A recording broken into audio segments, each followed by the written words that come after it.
Well, greetings and salutations, everybody. Welcome to the best damn movie-related show on the planet Earth, the John Campea Show. I am, of course, your host, John Campea. It's an honor and a privilege, as it is every day, to have you guys joining me here as we talk about our favorite things in the world, movies, a little bit of television, other entertainment stuff, whatever it is you guys want to talk about. Now, we do have a few topics that we need to go through here today. Number one, we've talked a little bit about Odin, but what about the Ancient One? Do their deaths have anything to do with triggering Thanos starting his whole quest for the Infinity Stone? Speaking of Avengers, can Avengers 4 possibly live up to the same height of Avengers 3? That, and can video game movies, are they in a better position now or a worse position following Tomb Raider and Rampage? We'll talk about all that stuff. We got the movie news feed, but before we do any of that, let's go right off the top with this, and we'll start with this one. As we all know, there is a Fast and the Furious spin-off movie coming with Dwayne Johnson, and it's called Hobbs and Shaw, in which he's going to star with Jason Statham. And they've just announced they've got a director, and their director is one of the directors of John Wick, Atomic Blonde, and the new Deadpool 2, David Leitch. And I think this is fabulous news.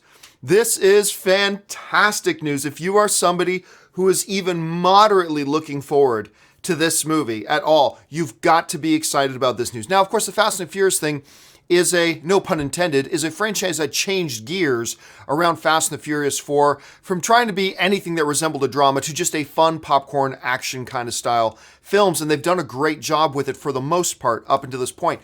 Bringing in a guy with David Leitch's sensibilities. I was a big fan of Atomic Blonde. I didn't think it was the best film of the year or anything like that, but I thought it was really quite good, both dramatically and the action was bar none. Easily the best action sequence of the year came out of Atomic Blonde. It was incredible, obviously what he did with John Wick, and I'm really looking forward to seeing what he's going to do in Deadpool 2. Naming him as a director is just fabulous. I mean, that's kind of like a dream, casting, if you will, for directors, and I'm super excited that they got him on board, and I think this is just terrific news. All right, let's move on to the next thing. And the next thing off the top here is this morning, a brand new trailer for The Incredibles Part 2 dropped. And look, I liked the first trailer. I liked the first trailer quite a bit. I liked the little bit of role reversal that was going on in it. This one focuses a little bit more on the story, this trailer. It focuses a little bit more on the action, because the action looked fantastic. Clearly, they're showing a lot of the Underminer stuff, which is going to be right off the top of the movie in this new trailer as well.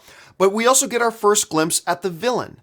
Now, last night they put out the poster, and I didn't have a poster ready here. I should have. Sorry about that.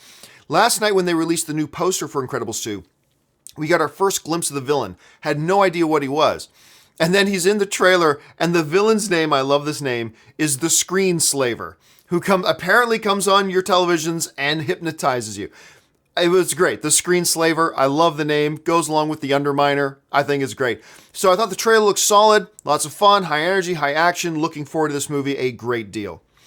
All right, guys, with that stuff off the top out of the way, when you watch the John Campea Show, I want to make sure you're up to date on all the stuff going on, significant in the world of entertainment news, but we don't have time to go into depth on all of it, so that's why I put together this little segment we call the Movie News Feed.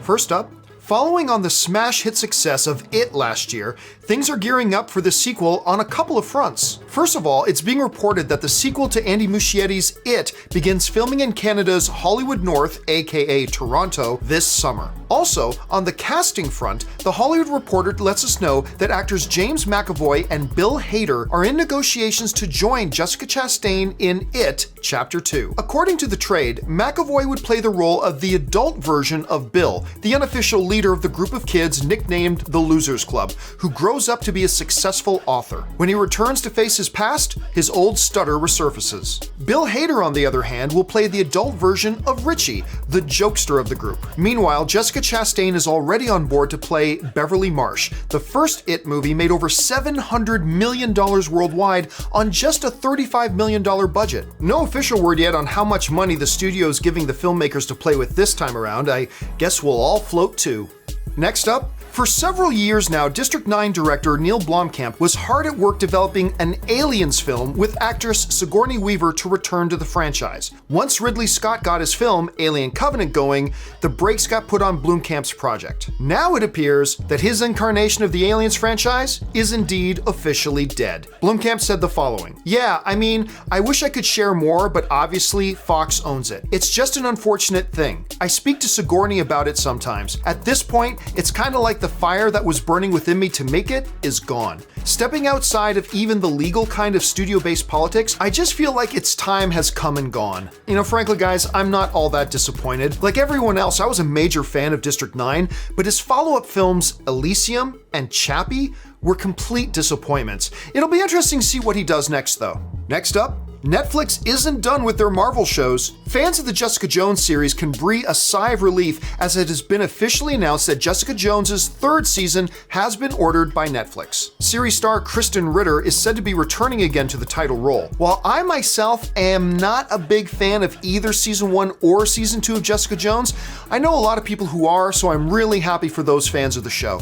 Speaking of Netflix, while many of us pay a lot of attention to their original shows like Daredevil, House of Cards, Stranger Things, and many more, a new study was just released that shows that Netflix's original content is actually a very small part of their overall business. According to reports, the study showed that 80% of Netflix's US viewing is from licensed content, with only 20% from their original shows. The study also found that 42% of Netflix subscribers watch mostly licensed content. For example, 95% or more of their total streaming habits. Just 18% of Netflix's US streaming customers are quote-unquote originals dominant, whose viewing comprises 40 to 100% of originals. So while the original shows get all the headlines, Netflix is still really about watching licensed reruns of other shows. Who knew?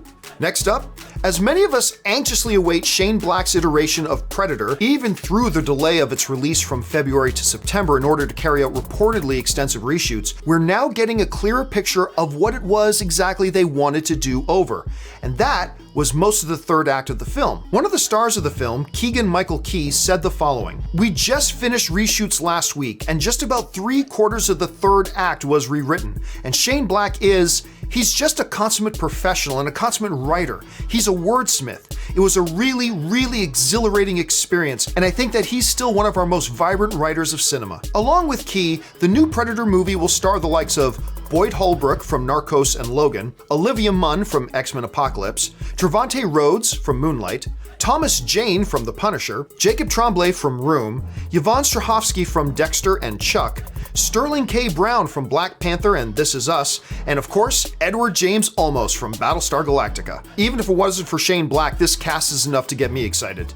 Next up, fans of the Jason Bourne series may have been a little disappointed with the last installment, Jason Bourne, released in 2016, but if they want more of that world, they may be able to get it on TV. According to reports, the USA Network has ordered a pilot episode of the Bourne prequel series, Treadstone. The series explores the origin story and present-day actions of a CIA Black Ops program known as Treadstone, a covert operation that uses behavior modification protocol to turn its agents into nearly unstoppable superhuman assassins. The series will follow sleeper agents across the globe as they're mysteriously awakened to resume their deadly missions. Interesting note, the series is set to be showrun by Heroes creator Tim Kring. And finally, yesterday we talked about how Star Wars Rogue One actor Donnie Yen was joining the upcoming Disney live-action remake of Mulan. Now we can add another iconic name, Jet Li. According to reports, Li is set to play the role of the Emperor of China, while actress Gong Li will be playing the new villain of the story, a powerful witch. The witch character is actually a change from the original animated film, which saw the character Shan Yu, a ruthless leader of the Huns, as the antagonist. And look, no, before you even ask, there's still no word of Eddie Murphy voicing an animated dragon. And that'll do it for today's installment of the Movie News Feed. And now you are all caught up to date with all the significant stuff going on in the world of movies and entertainment. So now let's get into the main topics as submitted by you guys. Now, how do you guys submit a topic or a question to be on the John Campea Show? It's simple. You just email me anytime at john@thejohncampeashow.com. Put that word topic in the subject line. And as always, guys, keep your emails to 90 words or less. All right, let's get things started here with this. The first question today comes to us from Juan, who writes, What's up, Gio? So, with 2 video game movie adaptations in a row, Tomb Raider and Rampage, being considered actually not bad or mediocre, my hopes for this genre have been slightly raised. But there are still problems.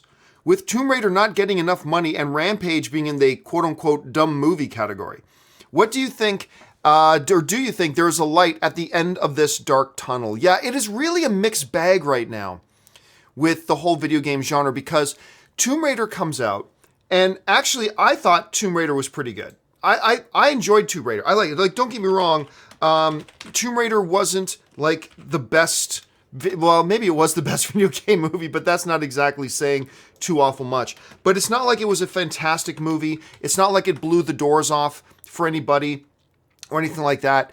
But I thought it was a pretty good movie. I thought Alicia Vikander was really good in the role of Lara Croft. I thought the action was really good. The narrative struggled a little bit, but overall it was a really nice little film. But here's the problem. It's a movie that came in at almost $100 million in a budget, and it's made like $263 million worldwide. When you factor in the theater's cut and marketing budgets, that means, as of right now, Tomb Raider's probably lost money. Not a whole ton of money, but it's probably lost money. And it was a pretty good video game movie with a really recognizable IP, a very recognizable heroine, with an Academy Award-winning actress in the role. The marketing campaign wasn't too bad, and yet it still, barely was able to crawl over $250 million worldwide. So even though we've had a pretty good video game adaptation, the question becomes, well, then what's the state of video games right now? Where are we right now? Has the Tomb Raider, movie moved us forward, or has it actually set us back a little bit? And I think the answer to that question is, I think we're actually set back a little bit. In terms of this, what are studios going to be willing to do at this point? Because Tomb Raider came out, not a bad marketing campaign, not a bad movie, and yet it still only manages to, maybe if it's lucky, it'll break even. And I think what's going to happen is this is going to cause some studios to sit back and go, ooh, look, they made a good movie with a really recognizable IP. And they were still only able to scrounge together this much money at the box office. Will it make them, it may make some studios reconsider what their plans are for their movies. Now, with Rampage, it's a dumb movie category, but it's fun. I mean, it's an entertaining film. Critics are kind of divided on it. Half the critics seem to like it, half the critics seem to not. I'm in the half of the critics that does like it. I thought it was fun. Very dumb movie, but fun. And I enjoyed it. I had a good time. The real question will be not whether it falls in the dumb movie category or not. The question is going to be, how does it perform at the box office? Will it do well? And there are some pretty decent expectations, because The Rock's last movie was the highest grossing movie in the history of Sony Pictures, with Jumanji getting close to $1 billion. Didn't hit $1 billion, but it got well over $900 million. So the expectations are going to be high. We're going to have to see. But here's the thing. If Rampage comes out, and Rampage kind of has Tomb Raider numbers, 250 million worldwide to 300 million worldwide, and it's got The Rock coming off of a huge, nearly $1 billion film in Jumanji, it may actually set the things back a little bit. So we're going to have to wait and see. Let's see what happens. Let's gauge the temperature of everything once Rampage comes out, and then we'll go for there. And you know what? That's a good opportunity for me to give you guys your homework assignment for this weekend. Of course, Rampage is opening up. Here's what I need you to do. I need you guys to, first of all, make sure you guys have the Stardust app. I put a link to the Stardust app in the description below. Stardust is a sponsor of the show right now. You guys know I've been using Stardust a lot here on the show. Here's what I need you to do. On Monday, I want to put together a collage of your reactions and reviews of Rampage. So here's what you do. Make sure you just get the Stardust app. It's super easy. Just go download it. It allows you to record 3 to 30 second reviews of your favorite video games, movies, television shows, trailers, whatever. Get on there, leave your review. Now, once you make your review on it, this is important too. You record your review, then hit in the top corner that @ symbol. That lets you tag me. So tag me on the screen at John Campea, all one word. That way I see it. And then I'm going to collect together my favorite reviews and reactions from you guys and put together a montage video for Monday. So that's your homework assignment. Get the Stardust app. If you see Rampage, record your review and reaction to Rampage, tag me on it, and maybe you'll see your ugly mug on the John Campea Show on Monday. All right, let's move on now to the next topic. And the next topic today comes to us from Nick. And Nick writes, "Hey John, with all the hype going into Infinity War for the movie itself and the box office, I can't help but wonder, can they get the same kind of hype for Avengers 4? They advertise Infinity War as what they have been building up to and the culmination of the MCU. So I feel not as many people will rush out to Avengers 4 as Infinity War. Usually there are years between Avengers movies, not just one." And you know what? Before you kind of dismiss what it is Nick's saying, Nick has a point. He does. Everybody has been so hyped for this Avengers Infinity War thing that it's going to be very difficult for Avengers 4 in 2019 to match the hype that we see got going into this particular movie. It's going to be difficult. However, what it really comes down to is how good is Infinity War? If Infinity War is good, then I think it's going to be very difficult for Avengers 4 to match the hype level for Infinity War. If the movie is great, then I think Infinity War, or Avengers Part 4, I should say, Avengers 4 could match or exceed. It really all depends on how good Infinity War is. Infinity War could suck, then absolutely not. If Infinity War is just okay or good, then yeah, good, but I won't be able to meet the same hype for Avengers 4. If Infinity War is great and everybody's just like, blah, like going crazy like they did after the first Avengers movie, then yes, Avengers Part 4 could very well match or exceed the type of hype levels and excitement levels we see going into Infinity War. But it really does all depend on how good this movie is. I mean, don't get me wrong. Even if Avengers Infinity War sucks, Avengers 4 is going to make huge money at the box office, regardless.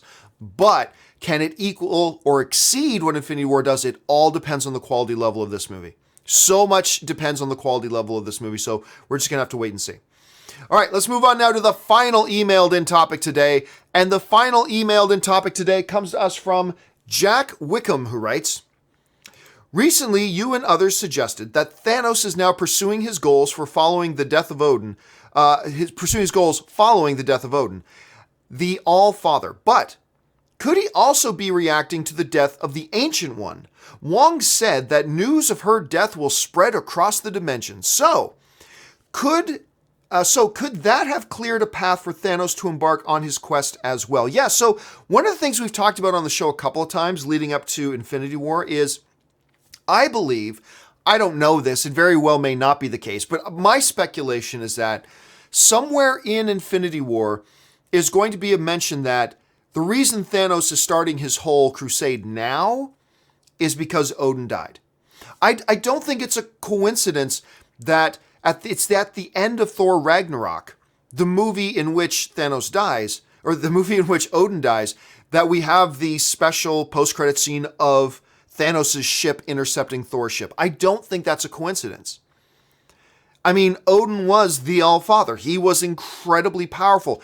And I believe the movie will suggest that there is a connection between the death of Odin and Thanos deciding that now is the time to start his crusade.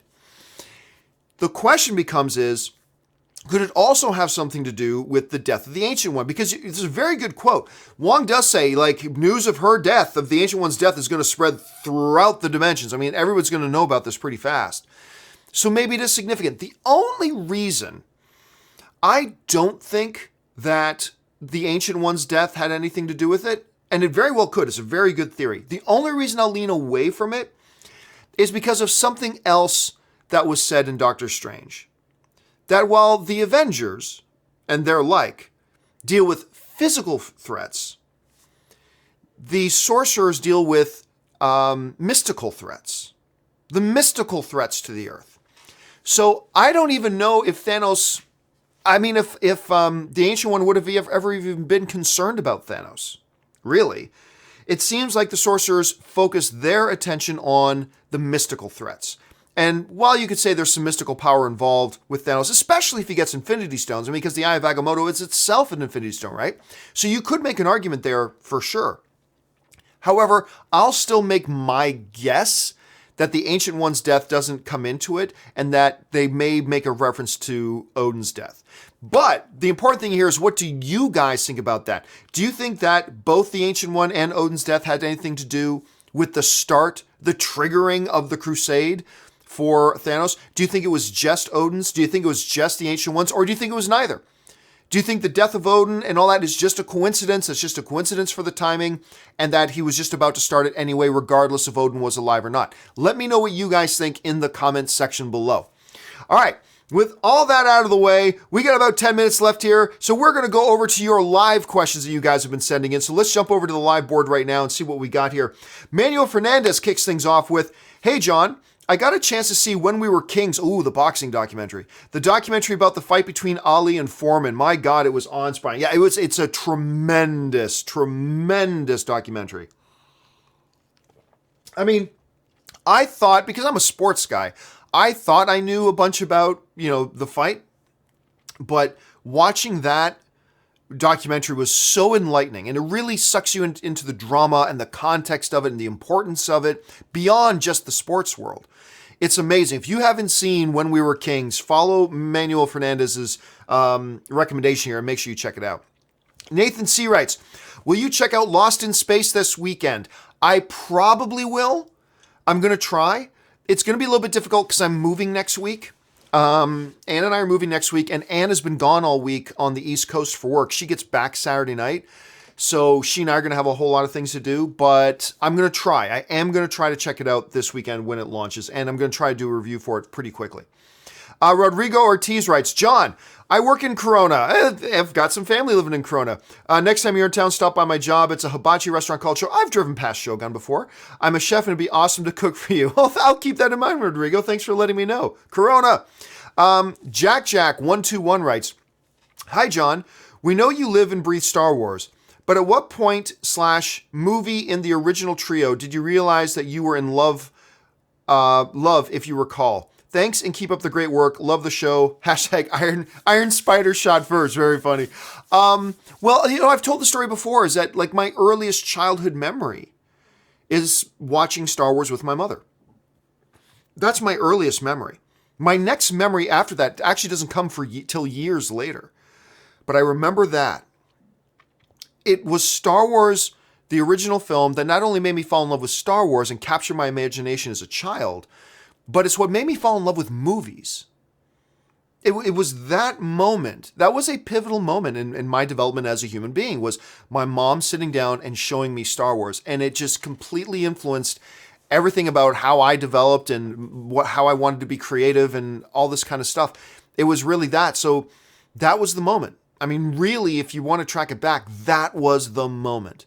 Whether I was cognitive of it or not, or cognizant of it or not, that was the moment that I fell in love with Star Wars, and I fell in love with movies in general. And movies have been like one of the most important things in my life ever since. Let's see. Alexander Helmer writes, "Huge Sixer fan. We're on a roll right now. Any hope?" Well, the Sixers, who are they playing in the first round again? I think they got a tall order. But no, they were seriously on a roll. Like, hey, guys, rebuilding works. They are on a roll. But look, whether they go deep in the playoffs this year or not is irrelevant. The important thing is, for the first time in a while, the Sixers have a future. The future looks pretty good to be a Sixers fan right now. And that's the important thing, regardless of how far. Because let's face it, they're not going to get anywhere near Toronto. And they're not going to get by Cleveland. And, I don't even think, even without Kyrie, that they could beat Boston right now. But for the first time in a long time, the future looks good if you're a Sixers fan. And it's been a while since you could say that. Curtis Lopez writes, "Thoughts on Blues Brothers and Blues Brothers 2000? I mean, Curtis, what is there to say? Blues Brothers, all-time classic. Blues Brothers 2000, all-time fire pit. I mean, there's really nothing else to say. I mean, it's just kind of day and night, just like that. Nathan C. writes, "Good news, Mr. Campea. Hollywood wants to option The Pride. Which major studio would you hope to pick it up? To work with, share rights, pay you, trust, etc. Don't say any. They're not all equal." They are pretty much all equal. I mean, realistically, when it comes down to it, they're pretty much all equal. Some are more successful than others, but for the most part, they're all equal. The funny thing is here, I did have a meeting with a I don't want to go say too much. I remember, though, I had a Hollywood meeting over the Pride. And it was the first time... I mean, I've made my own stuff before, but it's the first time I actually sat down with like a Hollywood entity that wanted to talk about the Pride. Now, the thing is, I never got tremendously excited. I mean, of course I was excited, but I never got ahead of myself because only 1 out of every 1,000 of those meetings ever turned into anything. Like probably less than 1 in 1,000, to be honest. And I knew that. But still, it was cool. I'm feeling like I'm living in an episode of Entourage, sitting there and I'm having these meetings. We're talking about my story and blah, blah, blah. It was really quite cool. Clearly, it never turned into anything, which I never expected it to, which is totally fine.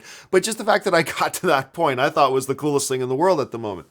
Okay, but if I had to say one, honestly, I think Sony. I think Sony would be the best place for a story like the Pride. That's the one I would go with for that particular project, at any rate. Captain Solo and friend, Jenna Knight and friend of Captain Solo writes, I feel like Solo will make the special edition Greedo scene even worse. I think you're right. I think you're damn right about that. Also, Emily Blunt and John Krasinski, coolest couple in Hollywood besides you and Anne. I would have said Chris Pratt and Anna Faris, but that's no more. Hugh Jackman and his wife are a pretty damn cool couple. Man, 2 years ago, I would have said Ben Affleck and Jennifer Garner. I don't know what it is about Hollywood marriages, man. I mean, they just do not seem destined to last. I don't get it. But they do definitely seem like a very cool couple. All right. Curtis Lopez writes, have you played the original Star Wars Battlefront 2 on PS2 or Xbox? My favorite Star Wars game? No, not really. I've never been I have played some console gaming, yes, but I've never been a big console gamer.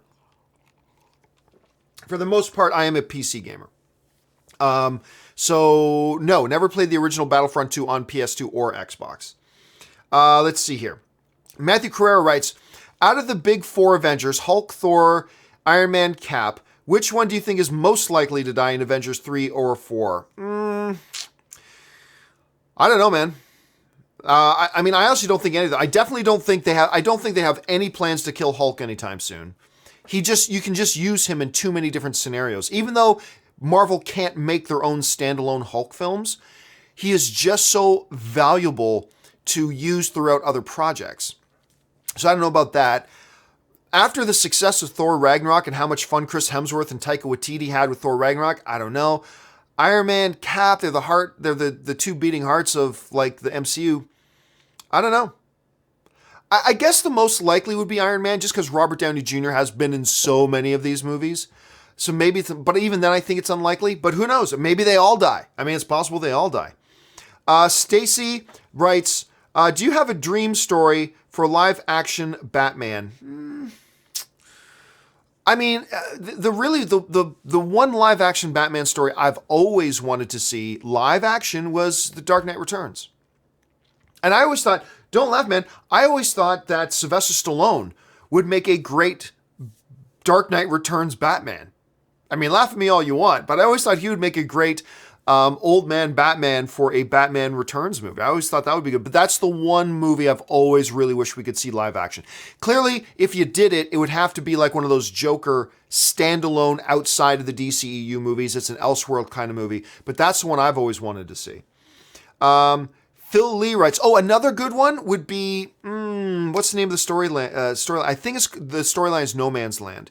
When Gotham gets quarantined, I think the name of the storyline is No Man's Land. That one would also be pretty interesting, now that I think about it. Phil Lee writes, what if Black Panther kept its original November 17 date? Yeah, I think things would have been a little bit different. It wouldn't have had the same legs. That's for certain. So the move to its release date was clearly a very good move for Black Panther. I mean, don't get me wrong. Black Panther still would have been a major hit. It would have been hugely successful, and it still would have been just as good, obviously, because it's the same movie. But I don't think it would have had the same legs. Just too much other competition would have had to face. Pardon me. D. Walters writes, John, have you seen the Titan set photo of Starfire, Raven, and Beast Boy, they look terrible, cheap. I've seen cosplayers with better costumes here. Yeah, I've mentioned that in the last couple of shows. But again, you're right. They look like somebody went into Walmart and got cheap costumes. That's what it looks like.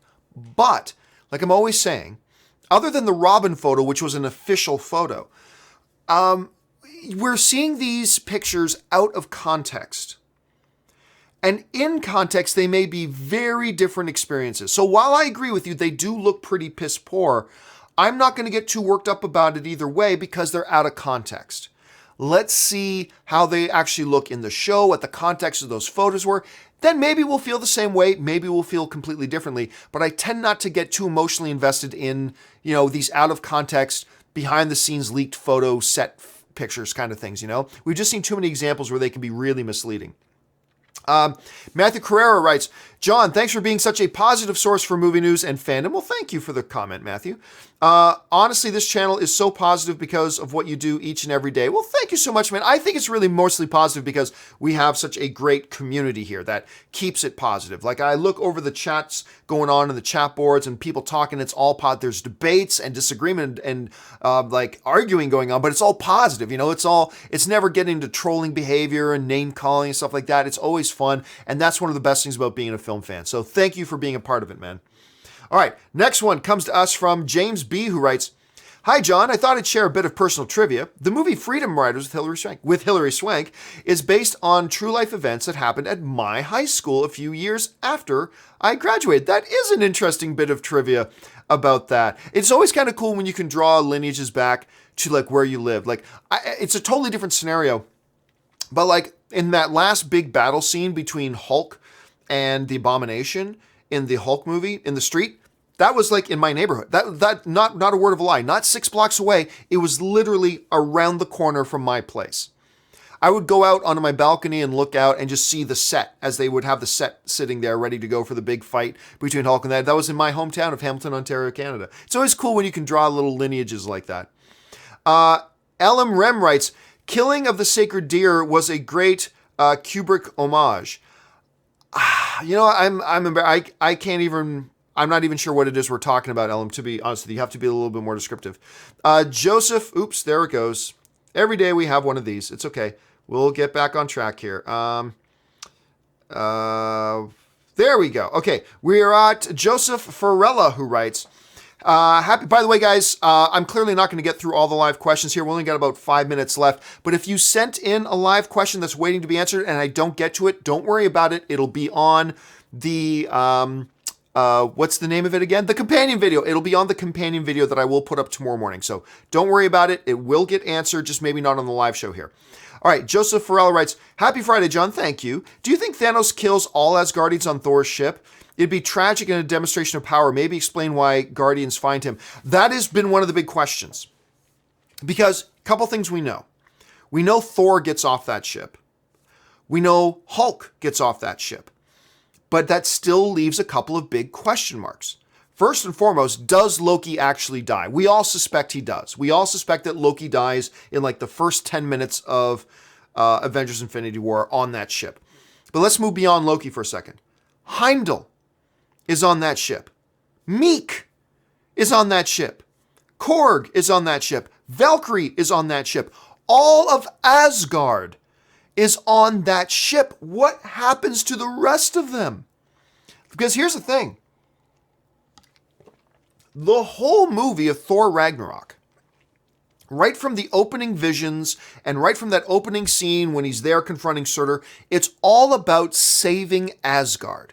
The whole movie's about ultimately saving Asgard. That's why in the opening sequence, Odin says in a foreshadowing to his son, this could be Asgard, huh? Huh? Wink, wink, this could be Asgard. So, of course, we know that Asgard's going to move to Earth. But the whole movie is really about saving Asgard. And then they do it in Thor Ragnarok. Yay! And now what if we find out it was all for nothing and Thor kills all of Asgard? Like that. What if that? What if that? It's tough. Now, it would be difficult for even Thanos at that point to do it because Asgardians are very, very tough. Asgardians are very tough. And that's great that you got the Black Order there and everything, but I mean, I don't know how many Asgardians are on that ship. Thousands? That's a tall order. So do they destroy the ship? I mean, I don't know. But the fate of Asgard is one of the big questions I have going into this movie. And we'll just, I gotta believe they survive. I gotta believe somehow the ship gets away, but I don't know. We'll just have to wait and see. ZCM Zombie writes, funnier Canadian, Norm Macdonald or Martin Short? I love Norm Macdonald. I love him, but it's Martin Short. It's Martin Short. ZCM Zombie writes, it's cool that your favorite band is U2 because Beautiful Day and Vertigo were the first two songs my mom showed me that got me into music. There's so many great U2 songs. And they still do it. I mean, they are, I just think the greatest band of all time. I think they are the greatest band of all time. ZCM writes, do you have any interest in the new God of War game? IGN gave it a 10 out of 10 masterpiece. IGN gives some pretty generous scores on their video games, but notwithstanding, I've heard very good things about it. But again, I'm not a console gamer, so I don't have a lot of interest in playing console games. So not a hell of a lot, to be honest with you. Chris Miner writes, hey, John, love what you do and keep up the great work. Thank you so much, Chris.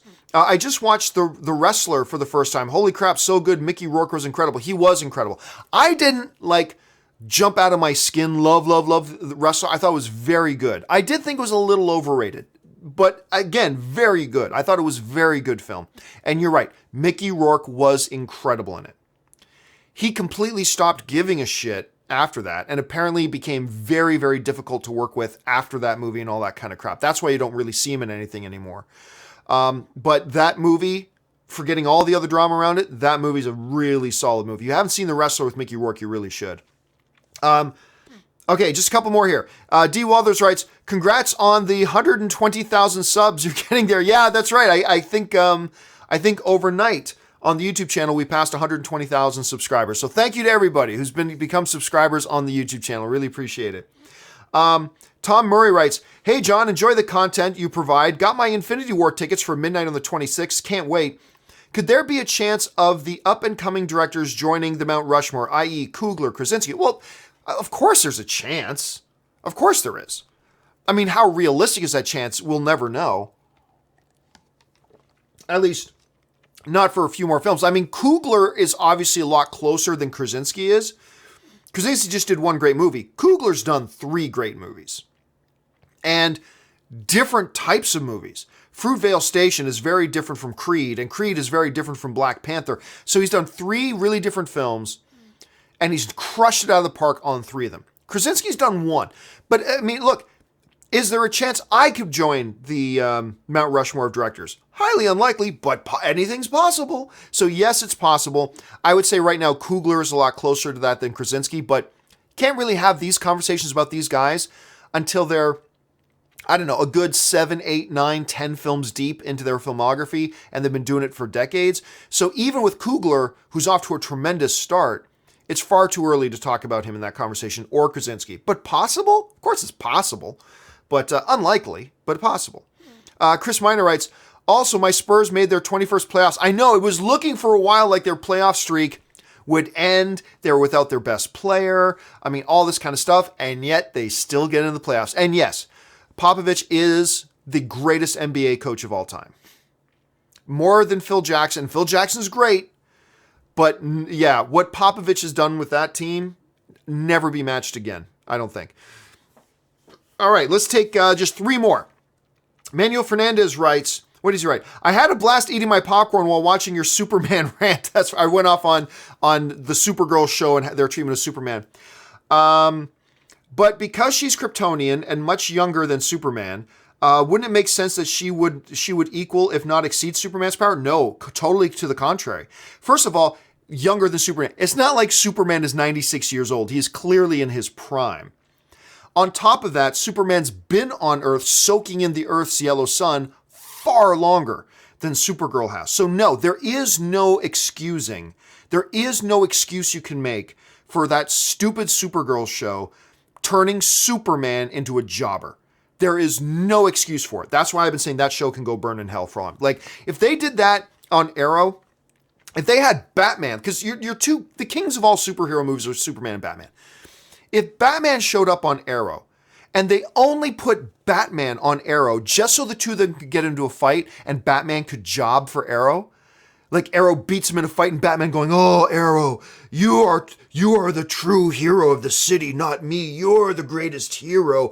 If they did that, people would lose their frickin' minds. Justifiably so, people would lose their minds. You don't put Batman on some other character show just to make Batman job for that character. And you don't do that to Superman either. And yeah, so Supergirl can burn in hell. That whole TV show can burn in hell as far as I'm concerned.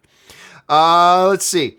Monkey of Aldi DGs goes, good luck to your Leafs, bud. Go Jets, go. Yeah, I'll be cheering for every Canadian team that makes it. But look, Leafs lost last night 5-1.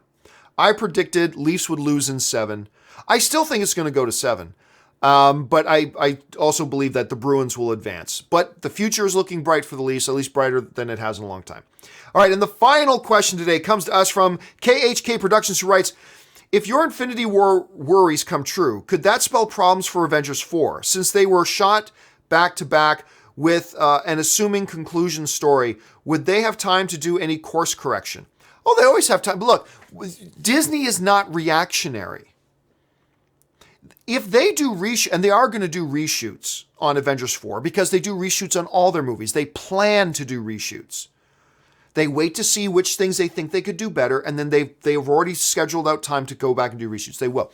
But what they're not going to do is do a massive reaction to how people receive Infinity War. That's what lesser studios would do. That's not what Disney does. Disney trusts their plan. And if things don't quite work out great for Infinity War, that's fine. They'll just trust that their plan for Avengers 4 will. The only changes they'll make to Infinity War or to Avengers 4 is changes like they will for any of their movies. They'll sit in the edit rooms. They'll see the dailies. They'll see how it's coming together. And you know what? We got a better idea for this scene now. We've got a better idea for this little subplot. And we got a better idea for this. Let's use those 4 weeks we set aside for reshoots to go back and fix these things. But it'll just be based on that, not as a reaction to what happens with Avengers Infinity War regardless. Because that is how Disney does it. That's how Marvel does it. And that's why they're better at doing it than most other people. They have their plan. They have belief in their plan. They stick to their plan. That doesn't mean 100% success rate. Nothing does. But it means they have a pretty damn high success rate, so they trust in the plan and they go with the plan. And that's why they're so good at it. All right, guys, that will do it for me for today's installment of the John Campea Show. Thank you so much for joining me. Listen, if you haven't done so already, join the 120,000 other people who've become subscribers to my YouTube channel. Just click on that subscribe button. By the way, even if you already have, make sure you click that little bell button, that little notifications button as well, to make sure you kept up to date on all the videos I've got uploading here. And do me a favor, guys. If you're somebody who enjoys my programming, head on over to www.patreon.com/John Campea. Just go check it out. Get all the information about what does it mean to be a Patreon supporter of mine? How does being a Patreon supporter keep this show on the air? And also what benefits are there to being a Patreon supporter? And maybe you'll decide to become a Patreon supporter too. All right, guys, that will do it for me. Don't forget your homework assignment. Send me those reviews and reactions to Rampage this weekend. My name's John Campea, and until my next video, bye-bye.